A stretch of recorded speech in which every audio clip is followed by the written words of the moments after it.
request Pastor Balakrishnan Abraham to share God's goodness.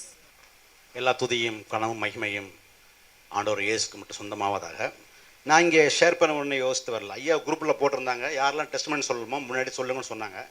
நான் சொல்லவும் இல்லை. நான் இப்போ பேசணும்னு நினச்சிட்டும் வரல. இங்கே முக்கியமாக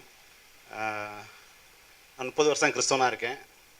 25 இயர்ஸாக பிரசங்கராக இருக்கிறேன். முக்கியமாக வந்து ஒரு நண்பர் என்கிட்ட சொன்னார், எபிரேயம் படிக்க போகலாம் வாங்கன்னு சொன்னார். இதுக்கு பணம் கட்டணும்னு சொன்னார். நான் சொன்னேன், கிறிஸ்தவத்தை எல்லாமே ஃப்ரீயாக தரான், இதுக்கு பணம் கட்டி படிக்கணும் அப்படின்னு கேட்டேன். நான் ஐ ரெஃப்யூஸ் டு அக்செப்ட், ஏற்றுக்கவே இல்லை. அவன் விடவே இல்லை. கண்டிப்பாக அண்ணன் நீங்கள் படித்து ஆகணும், உங்களோட திறமையெல்லாம் வெளியே கொண்டு வர்றதுக்கு எபிரேயம் கண்டிப்பாக அவசியம் அப்படின்னு சொன்னார். அப்போ வரல இங்கே யார். அப்போ அவர் கட்டாயத்தினால தான் படிக்க வந்தேன். Thank God for him. அது பெரிய என் லைஃப்பில் மாற்றம் கொண்டு வந்துச்சு. அதனால் வந்து எபிரேயம் 25 வருஷம் நான் என்ன பிரசங்கம் பண்ணாலும் நான் எபிரேயம் படிக்க வந்ததுனால நான் எல்லாத்தையும்